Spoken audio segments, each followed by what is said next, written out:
Kim Leadbeater from the Jo Cox Foundation. Thank you for joining us. As an organisation, Bridges for Communities, we're very grateful to Jo Cox Foundation. You've given us a grant to run these peace feasts. You've given us lots of advice.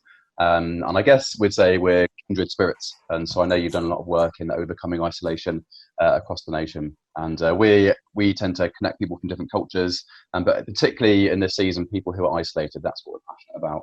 And so we thought we'd love to hear your story and hear a bit about what you do to connect people from different cultures, but also how you overcome isolation and maybe what we could learn from you.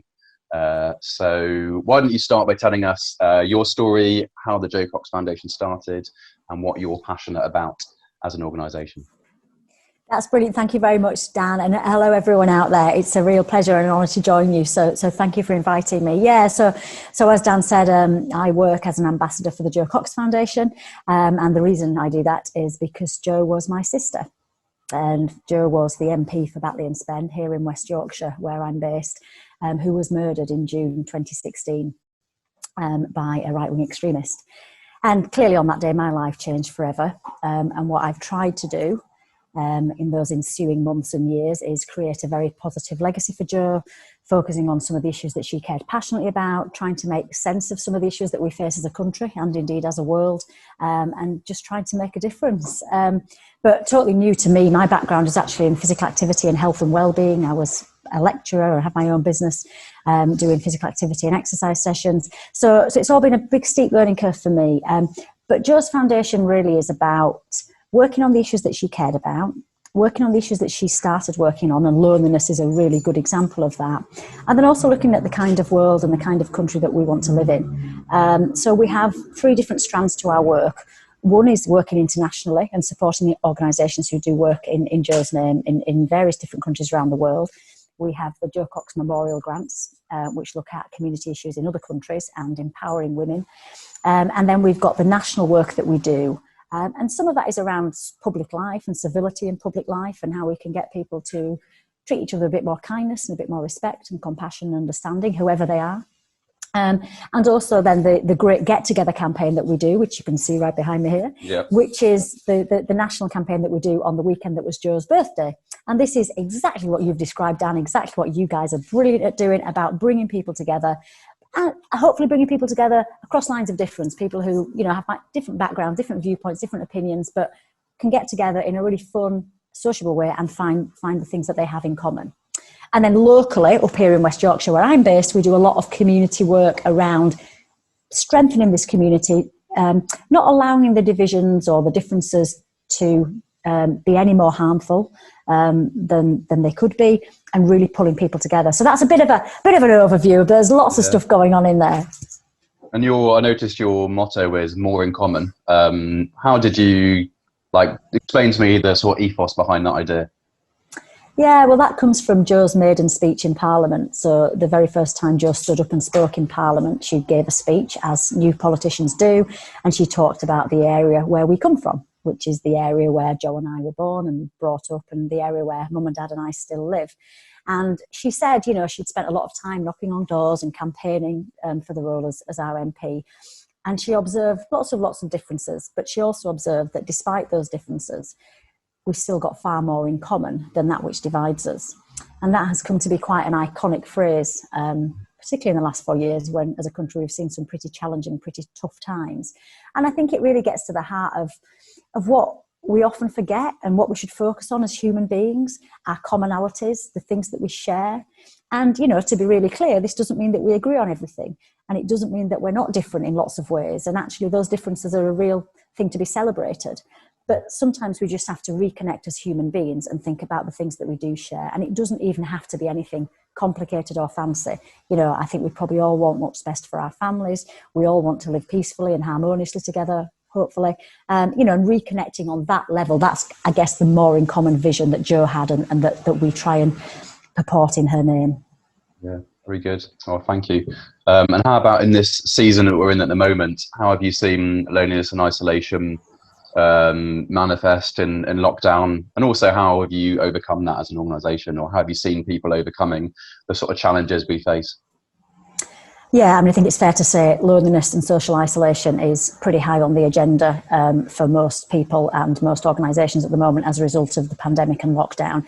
But it was definitely an issue before this all happened, and we'd done a lot of work through the Jo Cox Foundation on this issue, and we were delighted to continue the work that Jo had started, which actually resulted in the world's first ever Minister for Loneliness and the world's first ever government strategy on loneliness. So we've spent a lot of work on the last few years on this issue.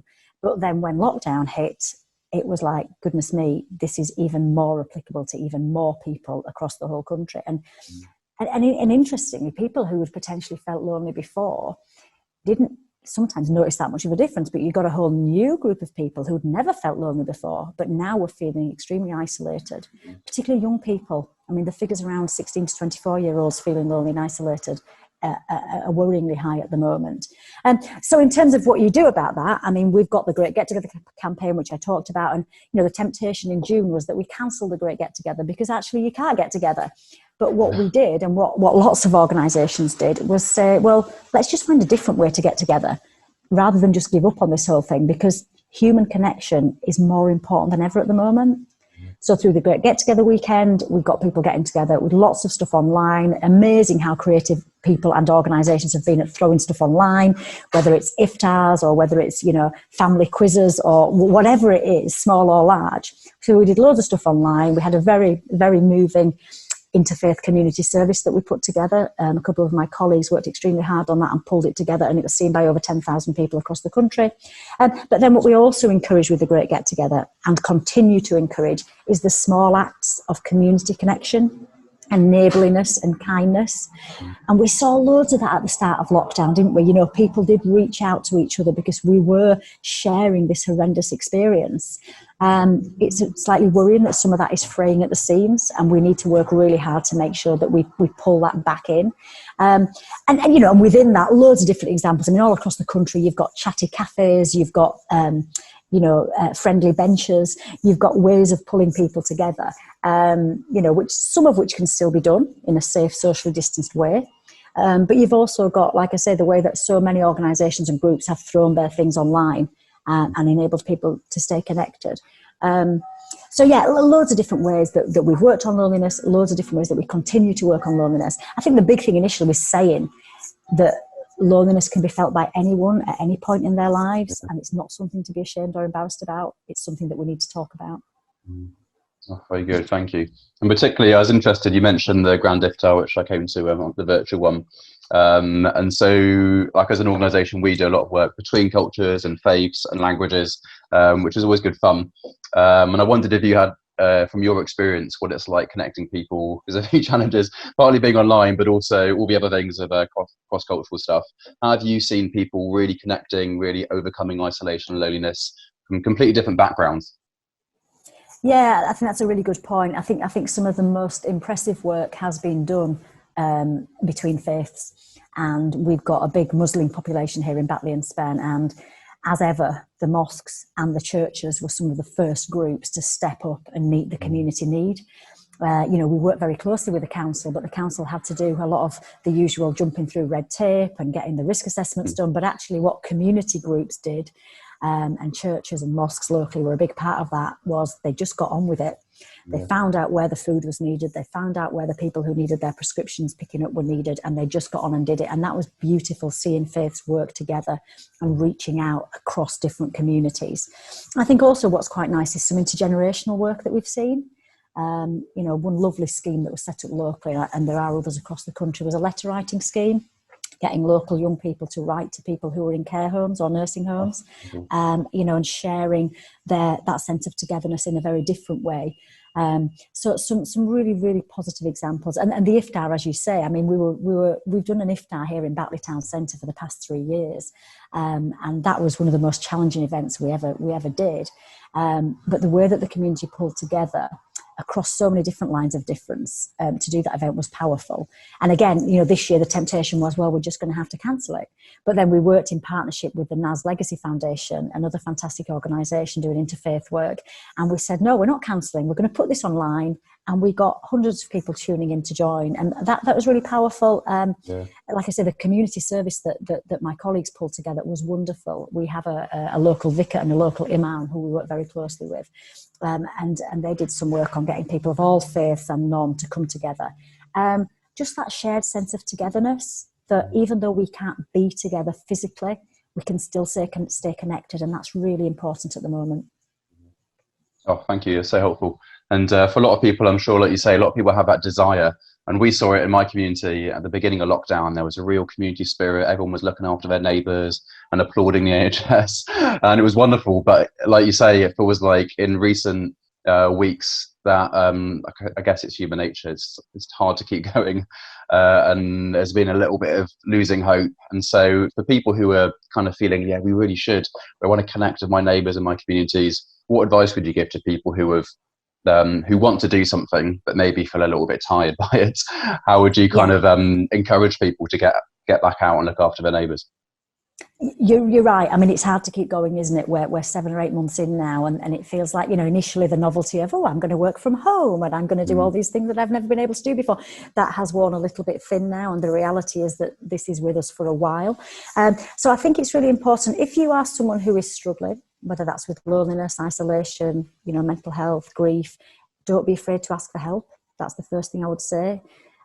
People who know me will know that I'm not very good at asking for help, and I keep working on the fact that it's actually a strength and not a weakness to say, do you know what, I could do with a bit of a hand, I could do with a bit of help. So if you're that person, reach out and ask. There's organisations like you guys with the Peace Fest who are doing amazing things, and they are in communities up and down the country. So just get out there, get online particularly, and have a look at what's going on. But you can still walk into town and look at posters. You can still see what is going on in your community and reach out and be part of something. Equally, if you are the sort of person who wants to help people, again, don't be shy about it. Put yourself out there. And sometimes we feel a bit too nervous or embarrassed to knock on a neighbour's door or whatever, but we shouldn't be, because people need it now more than ever. We will be doing the Great Winter Get Together, which we'll be doing in December and January this year. And again, I think what the Great Get Together does, maybe a bit like Peace Feast, is it gives people a platform. Because sometimes it's, how do I just go and see if that person's okay, or how do I reach out? Well, actually, it's part of the Great Get Together, or it's part of Peace Feast. So you've kind of got a permission to do it. It's a bit like the permission of snow, isn't it? When it snows, everyone speaks to everyone. And it's kind of, how are you? And so I think look for the things that are going on in your community. Don't be afraid to ask for help. And it doesn't have to be digital. Write a postcard, send a letter, take some baking round to somebody. All those very simple acts of kindness and compassion are never wasted. And not only do they help the person that you're giving those things to or doing those things with, but they help you. It's a really good feeling to feel that you've done something good. So those are just a few ways, I guess, that we can all try and keep this sense of togetherness that we so desperately need. Oh, that's wonderful. Thank you so much. I think there's lots of ideas in there. We partly wanted some ideas, and even for me, I hadn't thought about the letter writing. I often think about my neighbours around me, but actually in places you can't get into, like care homes, actually letter writing is wonderful. So I'm sure lots of people watching will have those ideas and be starting to think of things they could do. But also we just wanted to catch the inspiration. I think when you see another organisation and other people who are kind of stepping out, it gives you that sort of lift and think, okay, we're in it together. So thank you so much. That's fine, Dan, and I think you're totally right. There's so many organisations like you guys across the country, but sometimes you do feel like you're on your own. You think, gosh, I don't know if I can do another day. It's really challenging. It's really hard. But particularly through Jo's foundation, through the Jo Cox Foundation, we want to pull those organisations together. We set up something back in March called the Connection Coalition. And this was about joining those organisations together who are doing amazing things. And we've got 600 members now in the Connection Coalition. So these are some big charities like Mind and the Red Cross and big organisations, but also smaller charities who are doing this really important work on the ground. And as a foundation, we are more than happy to reach out to those organisations and individuals within them and say, look, you can do this. What you're doing is really important, but also do look after yourselves as well, because that's really important. And I think by coming together with like-minded organisations, like you say, you can recharge your batteries, you can get excited again, and you can get back out there and keep going. So thank you so much for inviting me on, and best of luck with a wonderful Peace Feast. And keep up the great work. Okay, wonderful. Well, thanks, Kim and the Jo Cox Foundation. It's been a pleasure talking to you. And we'll have at the end of this, we'll have the links so people can get involved with Bridges for Communities, and also Peace Feast and the Great Get Together and the Jo Cox Foundation. We'll share those links so people can get involved if they want to. Thank you very much. Thank you.